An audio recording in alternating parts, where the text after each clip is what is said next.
নমস্কার সম্মানীয় দর্শক, নিউজ টার্গেট ইউটিউব চ্যানেলে আপনাদেরকে স্বাগত জানাই। লোকসভা নির্বাচন চলছে সারা দেশ জুড়ে। শাসক বিরোধী দুই শিবিরেই মরিয়া জয় হাসিল করতে বিজেপির এবারের স্লোগান আব কি বার 400 পার।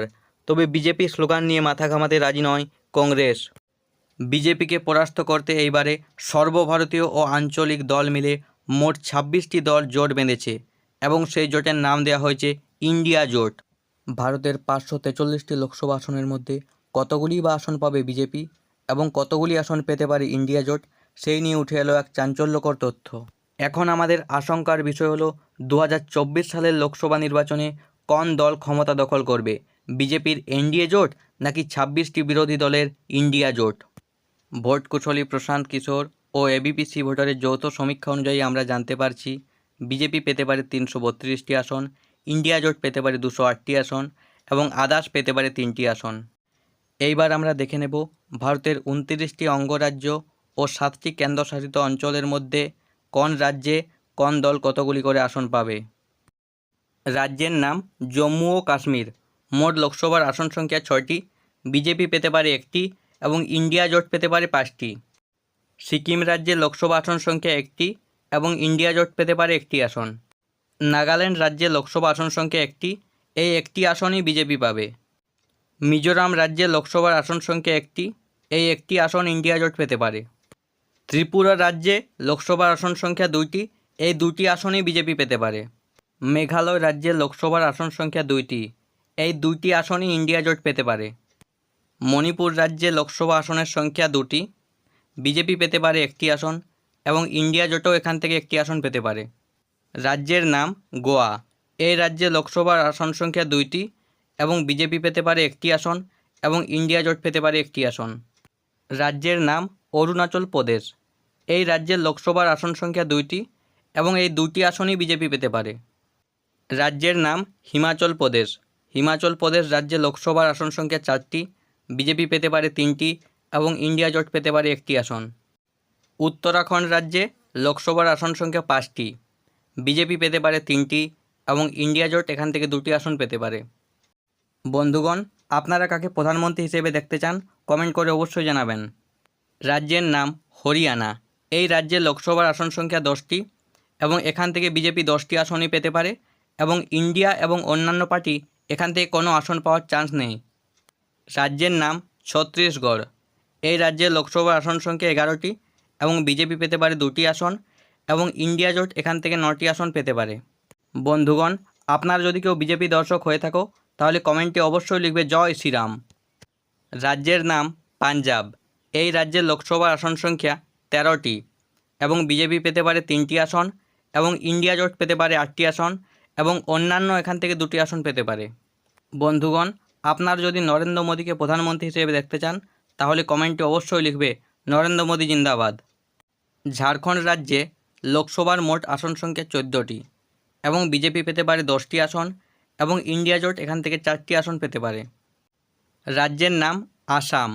এই রাজ্যে মোট লোকসভার আসন সংখ্যা 14টি এবং বিজেপি এখান থেকে পেতে পারে 8টি আসন এবং ইন্ডিয়া জোট এখান থেকে 6টি আসন পেতে পারে। রাজ্যের নাম তেলেঙ্গানা। এই রাজ্যে মোট লোকসভার আসন সংখ্যা 17টি এবং এখান থেকে বিজেপি মাত্র 1টি আসন পেতে পারে এবং ইন্ডিয়া জোট পেতে পারে 16টি আসন। বন্ধুগণ, আপনারা 2024 সালের লোকসভা নির্বাচনে কাকে প্রধানমন্ত্রী হিসেবে দেখতে চাইছেন কমেন্ট করে অবশ্যই জানাবেন। রাজ্যের নাম কেরালা। এই রাজ্যের মোট লোকসভার আসন সংখ্যা 20টি এবং এখান থেকে 1টি আসনও বিজেপির পাওয়ার চান্স নেই এবং ইন্ডিয়া জোট এখান থেকে 20টির 20টি আসনই পাবে। উড়িষ্যা রাজ্যের মোট লোকসভা আসনের সংখ্যা 21টি এবং বিজেপি এখান থেকে পেতে পারে 15টি আসন এবং ইন্ডিয়া জোট এখান থেকে পেতে পারে 6টি আসন। অন্ধ্রপ্রদেশ রাজ্যে লোকসভার আসন সংখ্যা 25টি এবং এখান থেকে বিজেপি পেতে পারে 5টি আসন এবং ইন্ডিয়া জোট এখান থেকে পেতে পারে 20টি আসন। রাজ্যের নাম রাজস্থান। এই রাজ্যে মোট লোকসভার আসন সংখ্যা 25টি এবং বিজেপি এখান থেকে পেতে পারে 16টি আসন এবং ইন্ডিয়া জোট এখান থেকে পেতে পারে 9টি আসন। বন্ধুগণ, আপনারা কোন দলকে দেশের ক্ষমতায় দেখতে চান কমেন্ট করে অবশ্যই জানাবেন। রাজ্যের নাম গুজরাট। এই রাজ্যে মোট 26টি লোকসভার আসন আছে এবং এখান থেকে 26টির 26টি বিজেপি পাবে এবং ইন্ডিয়া জোট এখান থেকে কোনো আসন পাবে না। রাজ্যের নাম কর্ণাটক। এই রাজ্যে মোট লোকসভার আসন সংখ্যা 28টি এবং বিজেপি পেতে পারে 20টি আসন এবং ইন্ডিয়া জোট এখানে 8টি আসন পেতে পারে। মধ্যপ্রদেশ রাজ্যে লোকসভার মোট আসন সংখ্যা 29টি এবং বিজেপির এনডিএ জোট এখান থেকে পেতে পারে 20টি আসন এবং ইন্ডিয়া জোট এখান থেকে পেতে পারে 9টি আসন। বন্ধুগণ, আপনারা 2024 সালের লোকসভা নির্বাচনে কাকে প্রধানমন্ত্রী হিসেবে দেখতে চান কমেন্ট করে অবশ্যই জানাবেন। রাজ্যের নাম তামিলনাড়ু। এই রাজ্যে মোট লোকসভার আসন সংখ্যা 39টি এবং এখান থেকে বিজেপি পেতে পারে 6টি আসন এবং ইন্ডিয়া জোট এখান থেকে পেতে পারে 33টি আসন। রাজ্যের নাম বিহার। এই রাজ্যে মোট লোকসভার আসন সংখ্যা 40টি এবং এখানে বিজেপি পেতে পারে 38টি এবং ইন্ডিয়া জোট পেতে পারে 2টি আসন। বন্ধুগণ, আপনারা কারা কারা রাহুল গান্ধীকে প্রধানমন্ত্রী হিসেবে দেখতে চান কমেন্ট করে অবশ্যই জানাবেন। রাজ্যের নাম মহারাষ্ট্র। এই রাজ্যে মোট লোকসভার আসন সংখ্যা 48টি এবং এখানে বিজেপি পেতে পারে 41টি আসন এবং ইন্ডিয়া জোট এখানে 7টি আসন পেতে পারে। রাজ্যের নাম পশ্চিমবঙ্গ। এই রাজ্যে মোট লোকসভার আসন সংখ্যা 42টি, বিজেপি পেতে পারে 23টি, টিএমসি পেতে পারে 15টি এবং বাম ও কংগ্রেস জোট পেতে পারে 4টি আসন। রাজ্যের নাম উত্তরপ্রদেশ। এই রাজ্যে ভারতের সবচেয়ে বেশি সংখ্যক লোকসভার সিট রয়েছে। এই রাজ্যে লোকসভার আসন সংখ্যা 80টি এবং এখান থেকে বিজেপি পেতে পারে 70টি আসন এবং সমাজবাদী পার্টি এখান থেকে পেতে পারে 10টি আসন। বন্ধুগণ, আপনারা কারা কারা উত্তরপ্রদেশের মুখ্যমন্ত্রী যোগী আদিত্যনাথকে ভারতের প্রধানমন্ত্রী হিসেবে দেখতে চান কমেন্ট করে অবশ্যই জানাবেন। ভারতের মোট কেন্দ্রশাসিত অঞ্চলের সংখ্যা 7টি।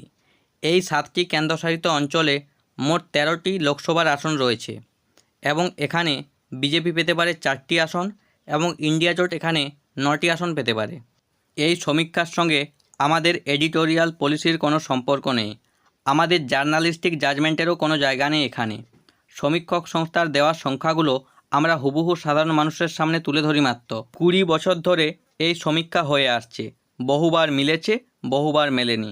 সমীক্ষা কখনো 100 পেয়েছে, কখনো 0 পেয়েছে, কারণ সমীক্ষা কোনো রাজনৈতিক ভবিষ্যৎবাণী নয়। তাই একে ধ্রুব সত্য মনে করে উচ্ছ্বসিত বা হতাশা হওয়ার কোনো কারণ নেই।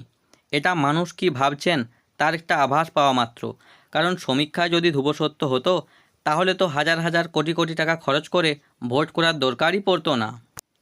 কে জিতবে কে হারবে তা বোঝা যাবে 4ই জুন ফল প্রকাশের পর।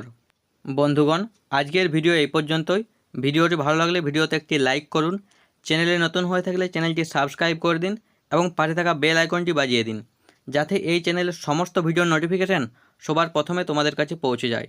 ভিডিওটি দেখার জন্য অসংখ্য ধন্যবাদ।